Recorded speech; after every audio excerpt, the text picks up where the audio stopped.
Si alguna vez has sentido que algo te bloquea antes de empezar, creo que este episodio te puede interesar. Shaded Zahrai es doctora en psicología del liderazgo y del comportamiento humano. Su trabajo se centra en entender por qué hay algunas personas que siguen confiando en sí mismas a pesar de la incertidumbre, mientras que otras se bloquean, dudan o se autosabotean, incluso teniendo talento y éxito. Combina investigación científica con experiencia práctica y ha trabajado durante años en ayudar a personas y organizaciones en desarrollar esta confianza interna, toma de decisiones y resiliencia psicológica. Es autora del libro Big Trust, donde explica que la verdadera confianza no depende de la validación externa ni de los resultados, sino de la relación que construimos con nosotros mismos a lo largo del tiempo. Su enfoque no va de motivación rápida, sino de entender los mecanismos psicológicos que sostienen la confianza cuando las cosas no salen bien.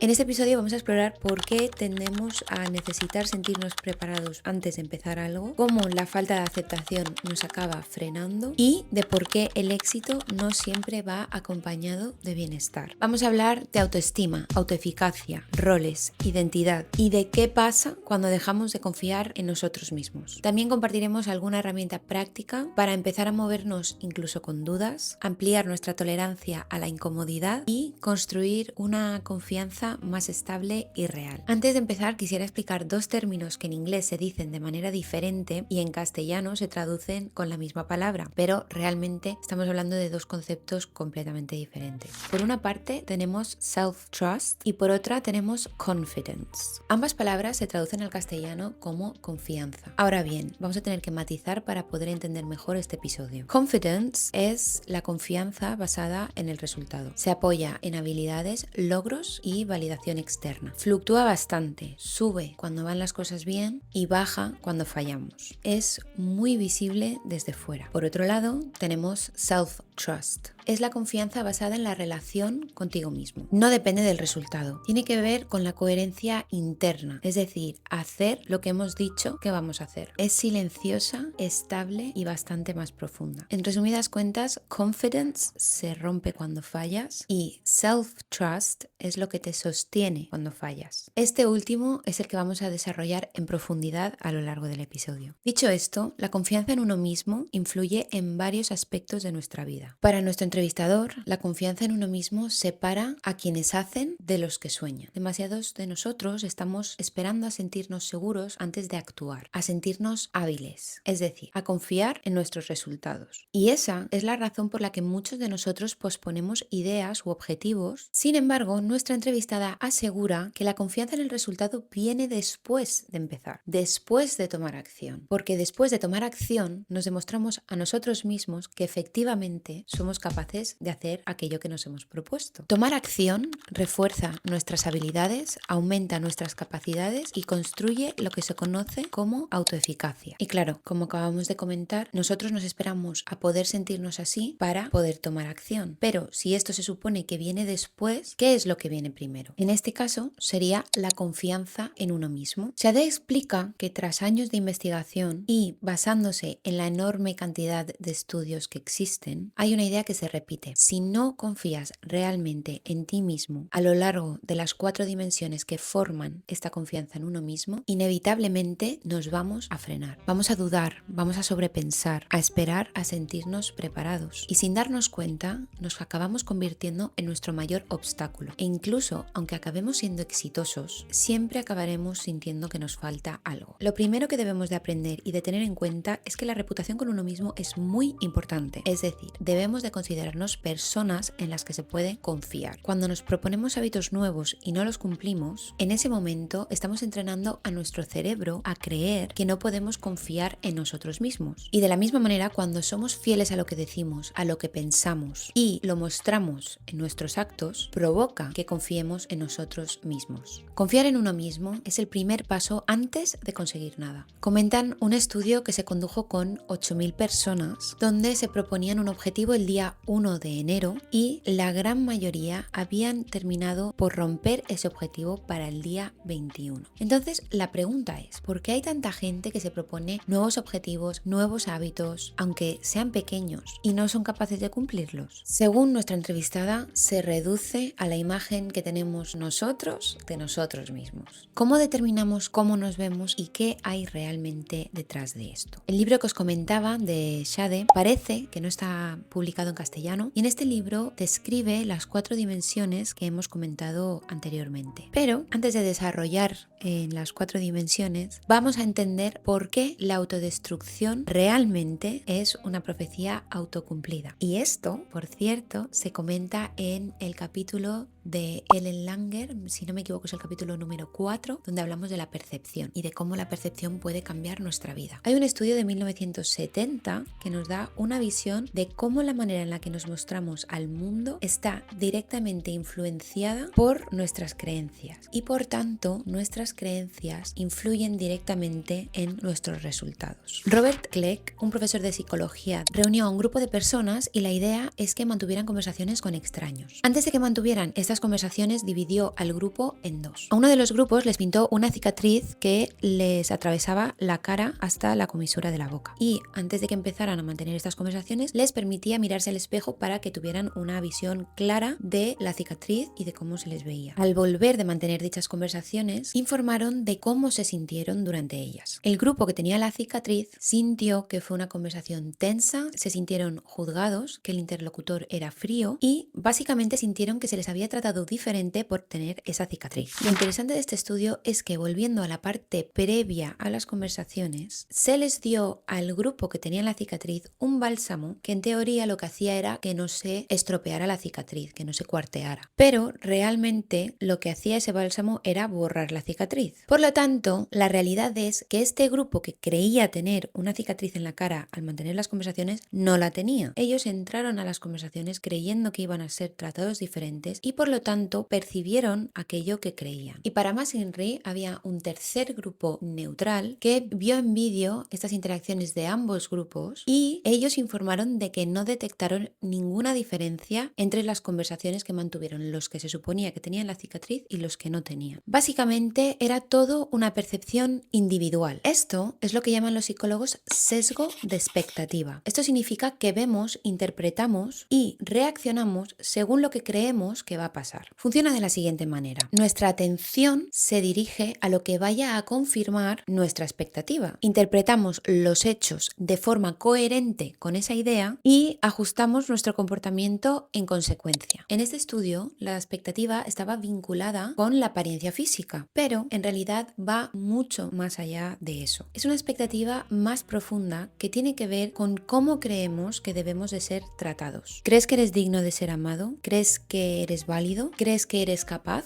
Cuando la respuesta es que sí y nos presentamos al mundo desde ese lugar, empezamos a notar que esas cosas se confirman. No porque el mundo cambie mágicamente, sino porque el cerebro presta atención de manera selectiva a aquello que cree que es más importante. Y el cerebro decide qué es importante en base a nuestras creencias, que al final viene a ser aquello que nos repetimos una y otra vez día tras día. En conclusión, nuestras creencias limitantes limitan nuestras experiencias. ¿Cómo podemos dar de lado esas creencias limitantes? Shade explica que el primer paso es reconocer que esas creencias pueden ser cambiadas. ¿Y por qué es este el primer paso? Porque hay muchísima gente que va por la vida repitiéndose, así soy yo. Cuando hay un problema, así soy yo. No lo puedo cambiar. La analogía que utiliza para entender esto un poquito mejor es la siguiente. Una palmera, no especifica cuál, en la naturaleza puede crecer de 6 a 12 metros. Esa misma palmera dentro de una casa y plantada en una maceta relativamente grande, apenas crecerá entre 1,5 y 3 metros. La idea aquí es imaginar que la creencia que tenemos de nosotros mismos, esas creencias limitantes, son esa maceta en la que nos hemos plantado. Y el trabajo consiste en trasplantarnos a una maceta más grande, ensanchando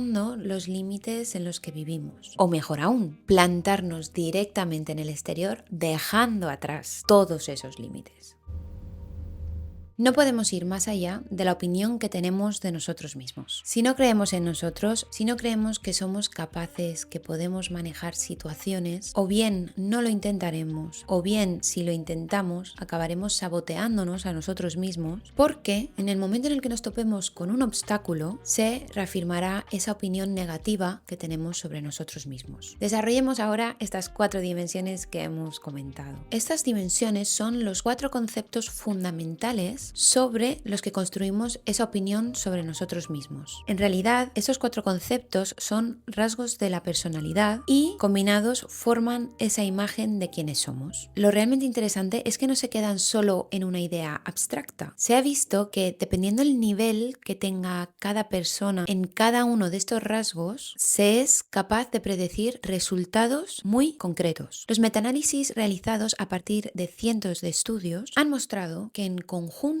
estos rasgos pueden predecir nuestro éxito en el trabajo, nuestro desempeño laboral, la satisfacción personal, el éxito en nuestras relaciones e incluso cuánto dinero acabaremos ganando, independientemente del punto de partida del que vengamos. Ya sabemos que gran parte de la personalidad se forma en los primeros años de vida. Por una parte, hay rasgos con los que nacemos. Por eso podemos ver casos en los que, por ejemplo, 2 hermanos gemelos, nacidos y criados a la vez, evidentemente, tienen curiosidades y capacidades completamente diferentes, en edades tan tempranas como los 2 años. Y, por otro lado, sabemos que el entorno que proporcionan los padres y cuidadores en esas edades tempranas pueden activar o reforzar ciertos rasgos en nosotros. Debemos matizar que aunque el pasado tenga gran parte de influencia en nuestro presente, no debemos convertirnos en prisioneros de él.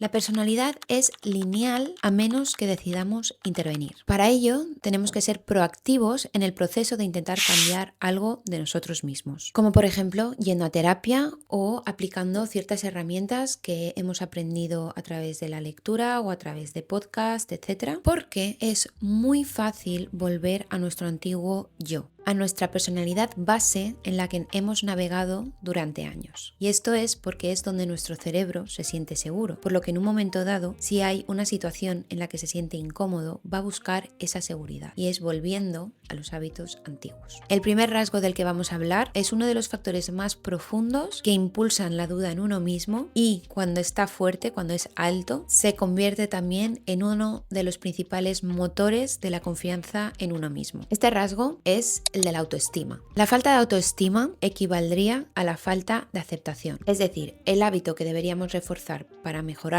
la autoestima sería el hábito de aceptar. La falta de autoestima se muestra de 4 maneras en nuestro día a día. Presión por demostrar, necesidad de caer bien o lo que también se conoce como rasgo de simpatía, mediante el síndrome de hacerse pequeño o el del encogimiento. Y por último, el ciclo de Schadenfreude. Evidentemente no ibas a saber pronunciar esa palabra.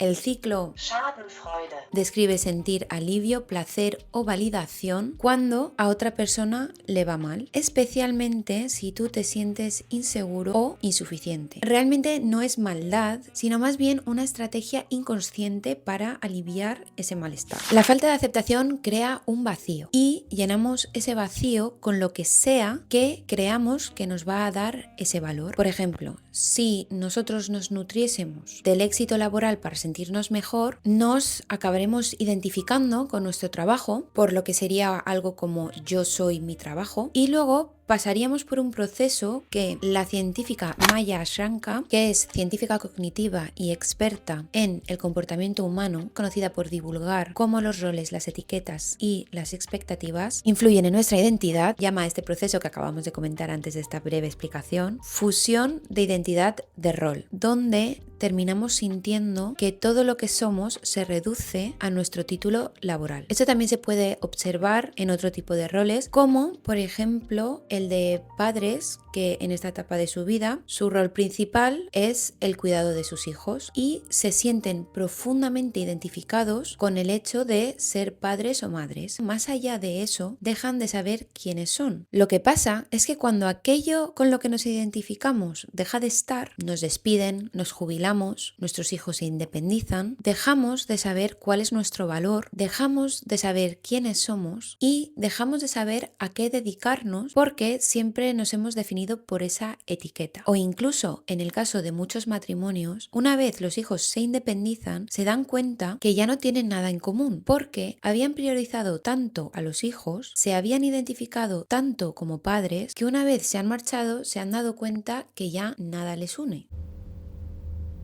En el metaanálisis que comentábamos realizado por nuestra entrevistada y su equipo, han descubierto que quienes suelen sufrir más son aquellos a los que les cuesta este atributo de la aceptación. Poder desarrollar esta habilidad nos va a facilitar la vida porque, pase lo que pase, no nos tomaremos las diferentes situaciones a las que nos enfrentamos de manera personal, es decir, que no las internalizaremos. Señala que curiosamente las personas más exitosas y que más motivadas suelen tener dificultades con la aceptación. De hecho, estas mismas personas afirman que precisamente esa falta de aceptación es lo que les mantiene persistiendo. Indican que ese ha sido el secreto de su éxito. Nunca han estado conformes, nunca han sentido que son suficientes y por eso siempre están buscando nuevos objetivos que les valide. Esto se llama la falacia de la llegada. Es la creencia de que cuando lleguemos a un objetivo, por fin nos sentiremos satisfechos, completos o felices de una forma más duradera. El problema es que cuando alcanzamos esa meta, la satisfacción suele ser breve y al poco tiempo surge otro objetivo, otro cuando llegue a, y esa plenitud prometida no se mantiene. Por eso se considera una falacia. No porque lograr no importe, sino porque sobreestimamos el bienestar duradero que creemos que nos va a dar cuando lleguemos. ¿Se podría decir que es un motor de éxito? Sí, pero también es un motor de desmotivación, de agotamiento emocional, de acabar descuidando nuestras relaciones y de la traición a nuestros valores en busca de esa suficiencia. Es importante tener en cuenta que no se trata de no perseguir nuestros objetivos ni dejar de trabajar por lo que realmente es importante para nosotros, sino de encontrar el punto donde entendamos que se puede alcanzar el éxito en cualquier ámbito de nuestra vida, sabiendo que nuestra autoestima no depende de ese logro. Y eso es lo que nos va a permitir sentirnos bien pase lo que pase. De hecho, esta carencia se identifica con bastante facilidad en las personas famosas, en los atletas de éxito o en millonarios, porque a pesar de tenerlo todo, muchos se sienten vacíos. Al final, ¿cuántos famosos conocemos que sufren depresión, ansiedad, problemas de drogadicción, alcoholismo o que incluso han llegado al suicidio o a muerte por sobredosis y demás? Shadi nos da un consejo y es que nos busquemos un hobby. ¿Por qué un hobby? Se realizó un estudio con 500 científicos galardonados con premios Nobel y lo que observaron los investigadores es que estos científicos galardonados tenían 3 veces más posibilidad que el resto de científicos de tener un pasatiempo creativo. Y no solo eso, también había un 22% más de probabilidades de que practicaran hobbies relacionados con las artes escénicas como actuar, hacer teatro o tocar música. De hecho, muchos de esos científicos que participaron en la investigación comentaron que el hecho de hacer esos hobbies les permitió pensar de otra manera, darse un respiro y construir una identidad fuera de su trabajo. Y no es que fueran especialmente buenos en ese hobby, pero era su vía de escape. Otro estudio relacionado con los hobbies, en el que participaron alrededor de 90.000 personas en 16 países diferentes, descubrió que tener un pasatiempo cualquiera aumentaba el sentido de la autoestima, que como hemos comentado al principio está directamente vinculado con la aceptación. Además, los hobbies nos ayudan a aceptar esos comienzos caóticos, inexpertos y a no sentir que tenemos que rendir a un nivel altísimo para ser valiosos, porque todos somos malos cuando acabamos de empezar algo nuevo, aunque esto es algo que puede ser realmente incómodo para algunas personas. Si nos falta esa capacidad de aceptación, sentir que no somos buenos será un reflejo de quiénes somos, lo que reitera esa necesidad de abrirnos al mundo y aceptar que no vamos a ser los mayores expertos en algo en lo que acabamos de empezar, será uno de los primeros pasos más fáciles de digerir.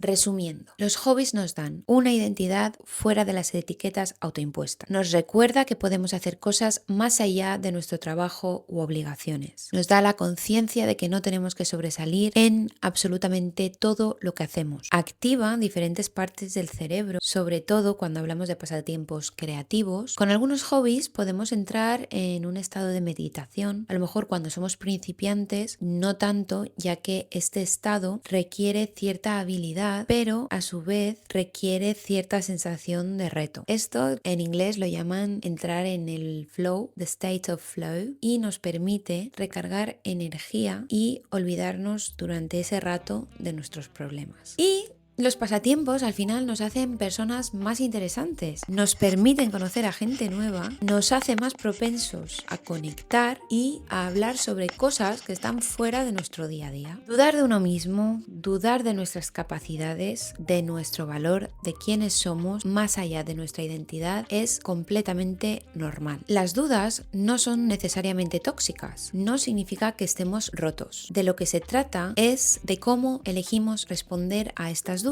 Imaginemos dos vasos de cristal a rebosar de agua hasta arriba. En un vaso metemos una pelota de ping pong.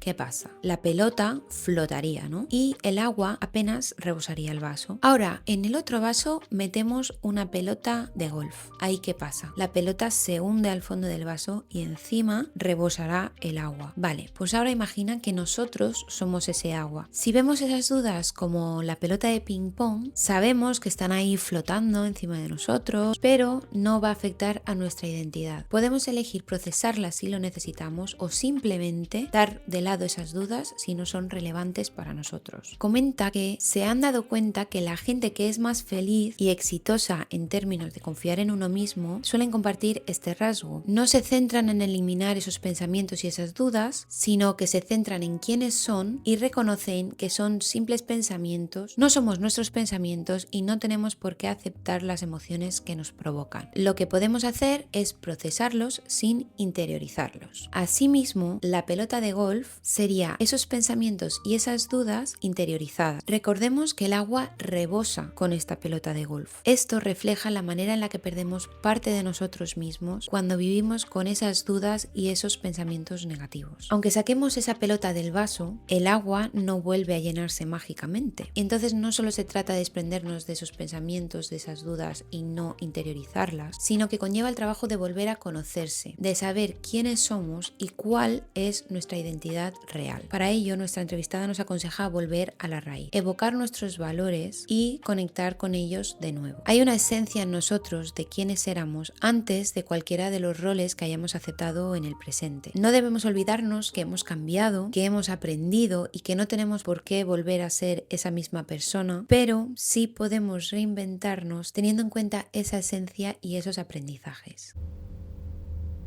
La segunda dimensión de la confianza en uno mismo es el de la competencia. Aquí es donde realmente se ven esos pensamientos y esas dudas que acabamos de comentar. ¿Soy capaz de hacer X? ¿Tengo las habilidades? ¿Tengo los recursos? ¿Puedo aprenderlos? Normalmente este rasgo va de la mano con el de la aceptación. Los estudios muestran que cuando uno de estos rasgos está alto o bajo, el otro le acompaña. Este elemento se relaciona con el rasgo de la personalidad de la autoeficacia. Cuando tomamos acción, desarrollamos el punto de partida. Construimos el sentido de puedo hacer esto. Ahí empieza a aumentar el sentido de la autoeficacia, lo que hace que probablemente volvamos a realizar esa tarea. Básicamente, la autoeficacia es la creencia de que somos capaces de afrontar una situación concreta y manejarla con éxito. Es el saber que nos marcamos un objetivo y que lo podemos cumplir. Es empezar algo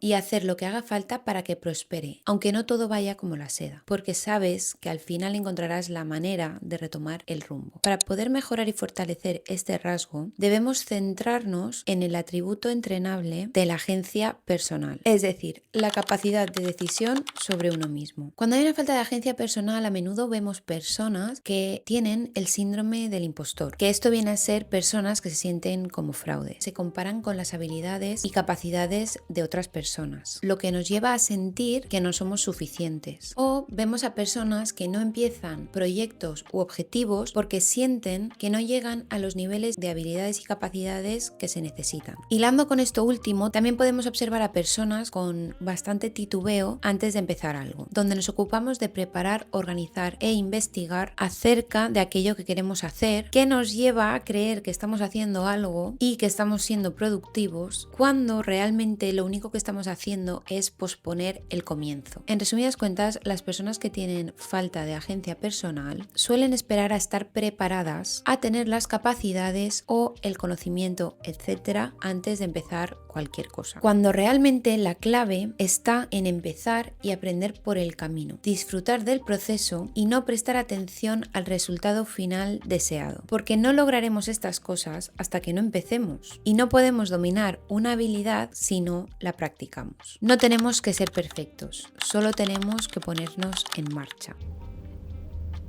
El tercer atributo es el de la autonomía. Las personas que carecen de autonomía suelen compartir estos 4 patrones de comportamiento. Se quejan constantemente de todo. El clima, la familia, la política, todo parece estar fuera de su control. Tienden a ser personas que suelen sentirse resentidas con otras personas. Tienen la idea de que el resto tiene una vida mucho más fácil que ellos y se repiten la típica frase de todo me pasa a mí. Tienden a culpar al resto. Nada es responsabilidad de ellos. Y por último, tienden a engancharse a las heridas del pasado y a las maneras en las que han sido maltratados. Y la entrevistada no trata de invalidar esa realidad que puede ser totalmente cierta, sino que intenta explicar que este tipo de personas tiende a sobrepensar esas experiencias y compartirlas constantemente.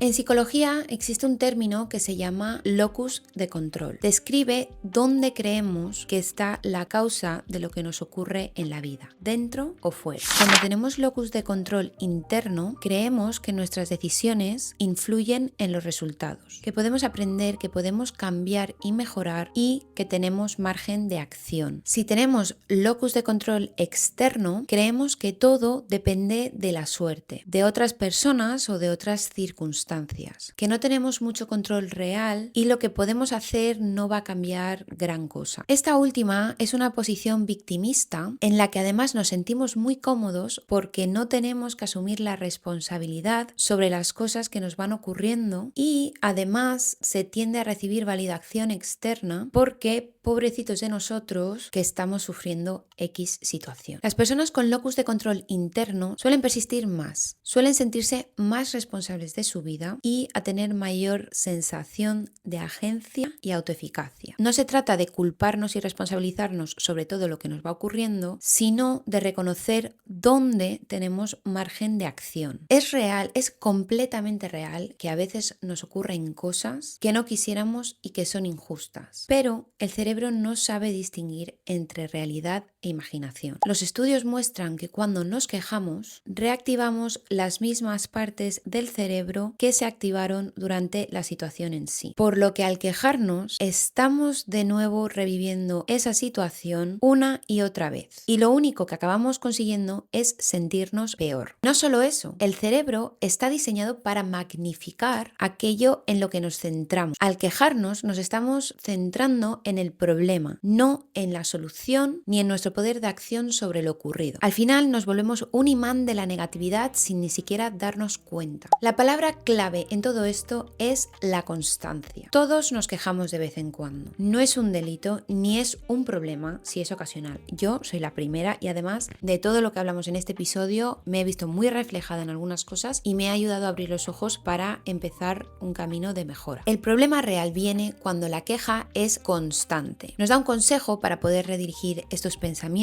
y es que tratemos de hacer un ejercicio de una semana donde tratemos de ser conscientes de cada vez que nos estamos quejando de algo y bien buscar una solución o bien buscar algo de lo que estar agradecido. Aquí me gustaría dar una experiencia personal que sufrí hace esta semana realmente. Tuve un problema con la nómina y la verdad es que me cabreé muchísimo, lo vi de buena mañana y vi que había cobrado mal, me enfadé muchísimo. Por una parte, lo que intenté fue centrarme en lo que estaba sintiendo sintiendo, en lo que me estaba provocando esa emoción. Me quejé, he de decir, me quejé varias veces a lo largo del día, pero sí que traté de respirar, traté de centrarme en lo que estaba sintiendo, de entender lo que estaba sintiendo, y luego me repetí durante todo el camino, bueno, durante toda la mañana y realmente todo el camino desde casa hasta el trabajo, de que no iba a permitir que esto en concreto me estropeara el día. Me dije a mí misma que iba a tener un buen día, que esto no me iba a estropear el día, que tenía solución. Me repetí los pasos de acción que yo tenía que tomar para empezar la solución. Me repetí que era temporal. No sé hasta qué punto funcionó o no. La verdad es que no tuve un mal día. Y una cosa que me dije en el coche, que iba a sacar algo bueno de esta situación negativa. No sabía el qué, pero sabía que iba a sacar algo bueno de aquello que me estaba sucediendo. Pues resulta que sí saqué algo bueno. Tuve una conversación con mi compañera de recursos humanos que necesitaba y que me vino muy bien, y al final saco eso en positivo. Ese mismo día se solucionó y nada, quería enseñaros o mostraros de qué manera traté yo de solucionar ese tema, que a pesar de haber sentido ansiedad, haber sentido enfado y haber sido algo que me podía haber estropeado el día, traté de reconducirlo, traté de ser consciente de lo que estaba sintiendo y puse soluciones.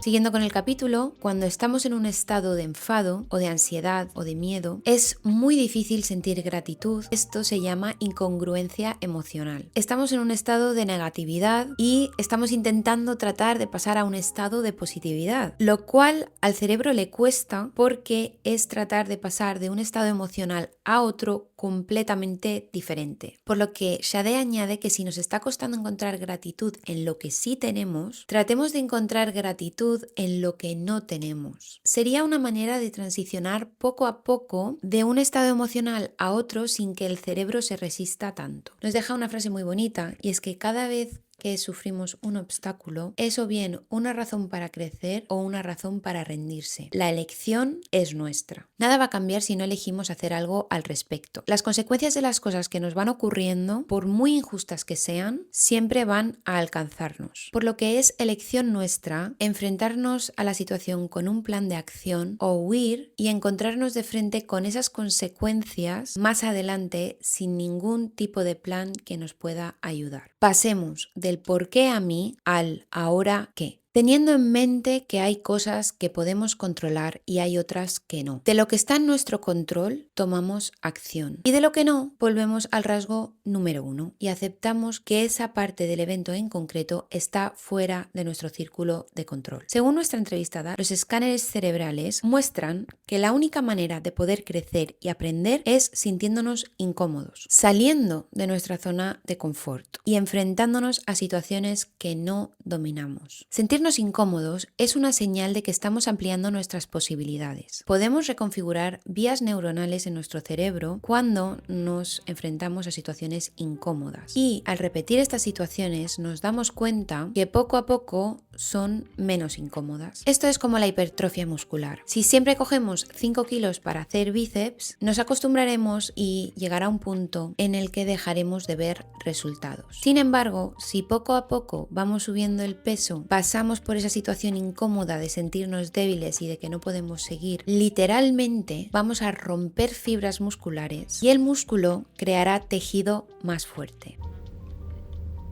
La suerte es un factor importante. Estar en el sitio en el momento adecuado claramente influye, pero también es estar preparado en el momento en el que se presente esa oportunidad. Y no solo eso, si estamos esperando a que la suerte nos toque a la puerta, lo único que va a pasar es que nos mantendremos estancados. Hay un concepto que se llama el área de superficie de la suerte. Es una idea de Jason Roberts, emprendedor tecnológico y fundador de startups en el ámbito del software y productos digitales, y la idea del área de superficie de la suerte nace precisamente de su experiencia como emprendedor. Muchas oportunidades no llegan por genialidad aislada, sino por hacer cosas y hacerlas visibles. La idea es muy sencilla. Cuantas más cosas hacemos visibles en el mundo, proyectos, ideas, conversaciones, intentos, más oportunidad le damos a la suerte de encontrarnos. Nuestra entrevistada nos cuenta una historia de Christopher Nolan. Lo conoceréis por películas películas como Dunkerque o Oppenheimer, resulta que parece ser que tiene una reputación por tener bastante suerte con el clima a la hora de grabar las escenas. Él en sus entrevistas suele decir que al revés, que suele tener bastante mala suerte. Indica que no es que tenga suerte, sino que tiene el compromiso de salir a grabar pase lo que pase. Y esto le ha llevado a oportunidades como, por ejemplo, filmando una escena de Oppenheimer, más concretamente la parte en la que se realiza la primera prueba de una detonación nuclear, si no me equivoco se llamaba Trinidad. Y había una tormenta oscura que se aproximaba. Ellos estaban preparados para aquella tormenta porque estaban acostumbrados a trabajar bajo el clima adverso y finalmente tuvieron la oportunidad de crear una pieza cinematográfica mágica. Y es porque estaban ahí pese a las circunstancias. Esta historia es valiosa por varias razones. Uno, no esperaron a que las condiciones fueran perfectas. Siempre estaban listos, por lo que estaban desarrollando su tolerancia a la incomodidad y de no saber a qué se podían enfrentar. Y dos, cuando se presentó la oportunidad, estaban preparados. Su superficie de la suerte se había expandido. ¿Cómo podemos construir y ampliar esta superficie de la suerte? Pues empezando con actos de microvalentía. Salir y probar cosas nuevas, mantenerlo de bajo riesgo, enfrentándonos a la incomodidad, poniéndonos en situaciones complicadas. Para algunas personas será mantener una conversación con el cajero y para otras puede ser ir al cine solo. Este proceso se llama desensibilización sistemática. La desensibilización sistemática es una técnica en la psicología conductual que se utiliza para reducir miedos, fobias o ansiedad de forma gradual y controlada. Se trata, como acabamos de comentar, de exponernos poco a poco a aquello que nos genera ansiedad, sin sobrepasar nuestro umbral, hasta que nuestro sistema nervioso aprende que no hay peligro. Por ejemplo, si tú tienes fobia a las arañas, pues este proceso empezaría por enseñarte una foto de las arañas y luego se iría escalando esa exposición a tu fobia, pues luego con un muñeco o para al final acabar exponiéndote a una araña de verdad y sobrepasar el miedo.